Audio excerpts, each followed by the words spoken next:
Assalamualaikum warahmatullahi wabarakatuh.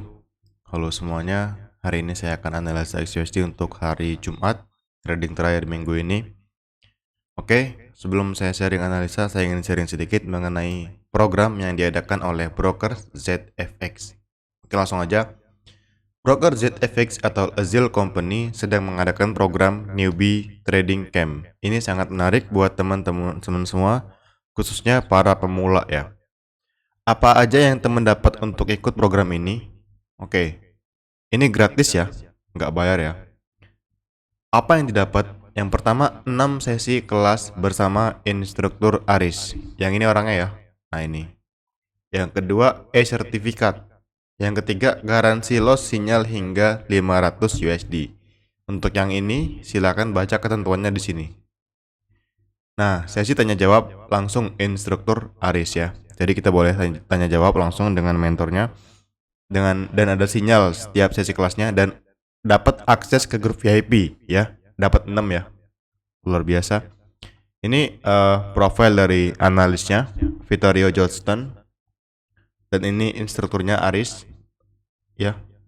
Ahli trading dengan gelar MTK dari ITB. Luar biasa ITB. Materi yang didapat: pengenalan trading forex, manajemen risiko, analis fundamental, technical, strategi trading. Nah ini cocok banget untuk pemula ya. Silakan daftar untuk program ini gratis. Ketentuannya di sini nih. Bisa baca ketentuannya di sini. Lengkap ya. Silakan dibaca. Oke. Yang mau daftar silakan klik link di deskripsi. Oke. Ini programnya nggak tiap hari ada ya. Oke, silakan daftar. Oke, saya mulai analisa XAUSD untuk hari ini.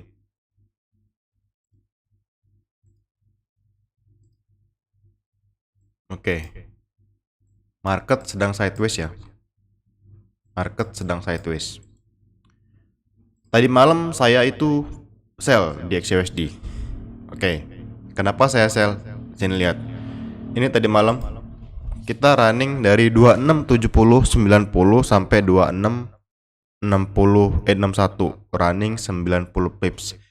Tapi saya hanya close 35 pips dan sisanya kena SL plus. Ini nggak kena TP nih, saya nih nggak kena TP. Kampret emang gold. Nih saya tunjukin M5-nya ya. Saya tuh TP di 2660. Sebentar. Saya sell di sini semalam, di sini. Dan TP di 2660.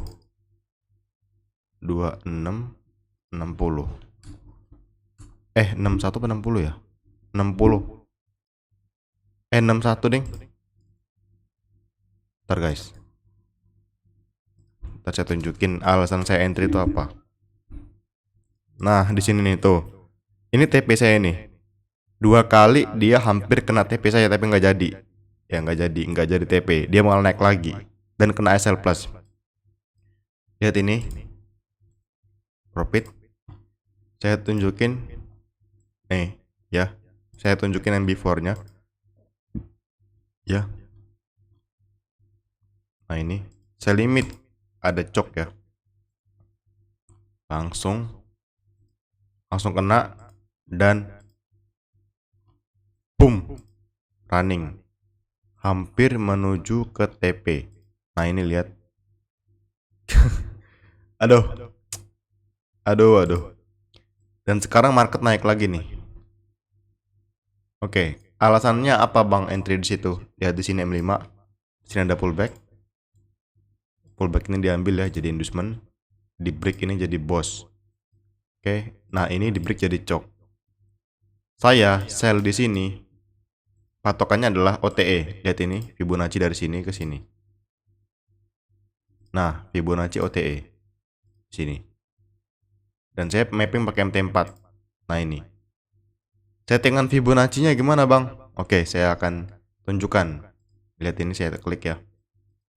Nah, buat teman-teman semua yang pakai TradingView bisa mengikuti Fibonacci saya di sini. Nah ini lihat ini ya. Ini sangat-sangat penting ya Fibonacci. Silakan ini pokoknya nggak sama ya dengan teman-teman semua ya. Kalau masih belum disetting, samain aja ini garis berapa, angkanya berapa.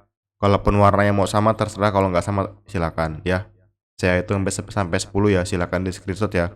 1, 2, 3, 4, 5, 6, 7, 8, 9, 10. Oke. Saya anggap teman sudah screenshot dan saya akan sharing bagaimana cara menggunakan Fibonacci OTE. Oke. Baik dari boss entry maupun choke entry. Ini kan choke ya. Saya pakainya di sini ya. Nah, sekarang kita boss entry. Baik buy maupun sell ini kita buy ya, kita buy. Misalkan ada boss nih, ada boss. Nah, ini misalkan boss breakout structure. Kurang di zoom, kurang zoom. Nah, ini breakout structure nih. Breakout structure. Ini inducement ya awalnya ya. Nah, ketika kita pasang Fibonacci itu ketika dia udah mulai koreksi. Jadi dia nggak buat kenaikan lagi. Nah, koreksi nih. Setting Fibonacci. Lihat ini. Kalau bullish 1 di bawah, 0 di sini. Nah, 1 di bawah, 0 di sini. Yang angka di sini adalah angka minus 227, minus 062, nah, minus 1. Nah, ini angka plus semua. 1 di sini, 0 di atas. Nah, disinilah titik Fibonacci-nya. Nah, OTE. Kenapa saya pakai OTE?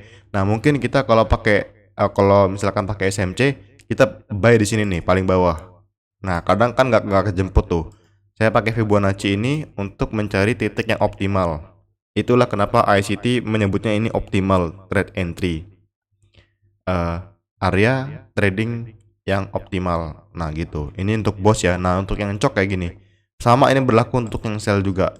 Nah, sell juga kayak gini sama. Nah, bedanya kalau sell saya satunya di atas, nolnya di bawah ya. Nah, gini nih. Ini area OTE-nya. Nah, sama juga kayak choke kayak tadi nih. Ini kan yang choke ya. Yang choke. Ini kan yang choke ya. Nah, kalau choke bearish kayak gini. Nah, kalau choke bullish gimana? Tinggal dibalik aja sih. Sama aja sih. Nah, ini. Misalkan ada choke bullish, setting aja Fibonacci. Nah, kayak gini. 1 di atas, 0 di bawah. Nah, pasti nanya, "Bang, itu settingnya di body apa di shadow?" Nah, kalau saya sih di body ya. Saya seringnya di body. Saya tuh kemarin sempat pakai shadow tapi nggak kejemput. Yang di mana di sini nih? Waktu itu ada peluang di sini, sebentar saya tunjukkan. Mana ya? Nah, di sini nih. Waktu itu kan di sini ada choke sini ya. M15. Dan saya tuh buy limit coba dengan pakai apa namanya? Pakai shadow di sini nih. Waktu itu saya sempat buy limit pokoknya di membership. Dari shadow sini ke sini. Itu nggak kena ya. Itu nggak kena.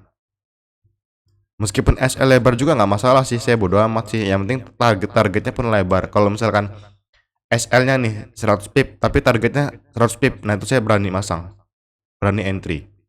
Jadi targetnya lihat dulu, nyampe nggak RR-nya tuh minimal 1/1 RR-nya. Nih, kita pas saya pakai body, ukur pakai body dari sini ke sini, itu kena. Nah, di 062 satu doang kena. Nah, harusnya pakai body kemarin tuh. Nah, ini contoh penggunaan Fibonacci. Oke, itu aja ya guys ya. Oke, kita akan mulai analisa XUSD untuk dari time frame daily. Untuk daily di sini sebenarnya mungkin teman-teman pada nanya nih, ini choke atau bukan bang? Nah, ini sebenarnya mirip dengan choke ya. Kalau ICT itu kayak MSS lah. Nah, tapi ketika dia sampai sini kita perlu mencari yang namanya LTF confirmation untuk sell. Oke, cari peluang sell di sini, di area sini nih. Kalau kita pakai Fibonacci dari sini ke sini, dari bawah ke sini, dia belum masuk zona OTE. Nah, zona OTE di sini nih. Nah, ketika sampai sini kita baru mencari konfirmasi sell di harga 2704, 2739. Besar zonanya ya. Nah, kita mencari setup sell di sini di M15. Oke. Nah, kalau nggak ada kita nggak usah. Bisa aja dia naik lagi. Bikin ATH baru gitu. Nah, di 4 jam. Nah, di 4 jam ini sangat-sangat mengerikan menurut saya. Saya nggak lebay sih. Kenapa seperti itu? Di sini kita lihat nih. Sekarang kompresi marketnya. Jelas ya kompresinya ya, lihat nih. Nih lihat nih, ini kompresi nih namanya nih, kayak gini nih. Naiknya pelan pelan pelan pelan pelan tapi mematikan. Ini kalau teman-teman sel di sini pasti mati, saya jamin. Sel kalau nggak percaya pasti mati. Nah ini yang mungkin teman-teman kira ini supply, ini adalah zona yang sangat lemah, weak zone untuk sell. Saya nggak akan sell di sini, nggak bakal. Saya tuh sell tuh cuman scalping doang ya, nggak target besar nggak. Ini kalau kompresi biasanya dia akan membentuk pola kayak gini nih. Setelah kompresi dia akan membuat kenaikan kencang, boom, kencang naiknya gitu. Kalau misalkan dia bearish dia kayak gini, kompresi kompresi, boom, kencang turunnya. Itu kita zona yang bahaya kayak gini nih. Nah, menurut saya sih ini di break karena ini liquidity. Ini polanya liquidity. Saya pakai garis gini aja liquidity. Liquidity. Dan ini juga lemah menurut saya karena ini cuman trend line liquidity. Jadi kayaknya sih gold bakal bikin ATH baru kayaknya. Kayaknya sih gold bikin ATH baru kayaknya. Dan ini dia akan menunggu timing untuk naik kencang. Boom. Nah, untuk sekarang saya belum lihat pola buy, belum melihat pola buy. Kemarin saya nungguin pola buy di sini nih, di sini, tapi dia nggak turun-turun. Dia naik duluan malah. Nah, sekarang kalau zona kayak gini ini sebenarnya tricky ya. Tricky banget, asli tricky. Kita itu bingung mau nyari entry itu di mana, itu bingung. Nah, biasanya sih setelah kompresi dia akan membuat kenaikan. Nah, karena ini zona yang lemah, mungkin akan di break. Nah, mungkin kalau dia buat kenaikan dan ini akan di sweep. Kayak gini. Ini kan liquidity ya, liquidity. Sekarang liquidity. Dan ketika dia naik, boom, nge-sweep zona ini. Nah, baru kita cari sell. Sell sementara. Nah, gitu. Kayak gini nih. Nah, kayak gini polanya. Sell sementara. Ataupun kalau mau cari buy, zona buy saya di sini. Zona buy saya di sini. Nah, di sini. Mencari setup buy di sini. Kenapa di sini? Karena ini adalah breakout structure. H1, lihat ini. Pullback, break. Nah, sini. Dan sekarang dia kompresi, ya. H4 dia kompresi, H1 dia juga kompresi terus. M30 juga sama. Jadi zona sekarang zona yang nggak bagus buat entry ya. Apalagi ini hari Jumat.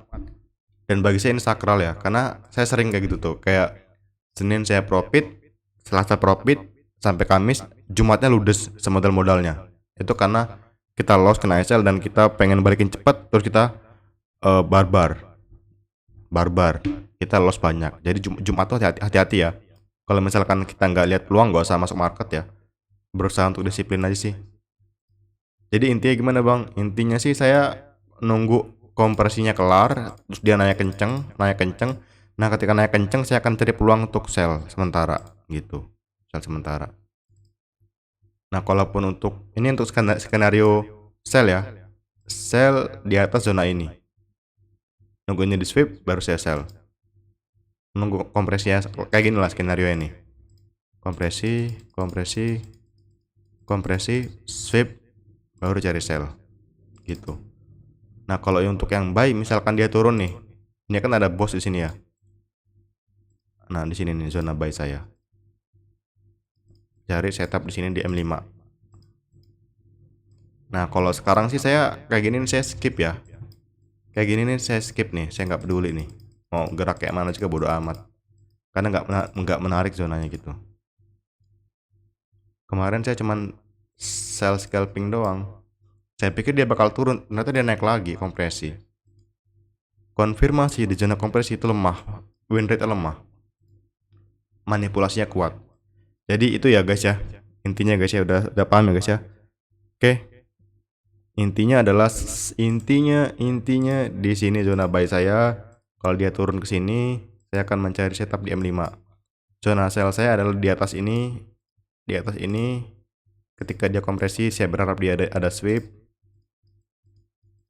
lalu cari sell. Oke, gitu ya. Oke. Saya akhiri. Assalamualaikum warahmatullahi wabarakatuh.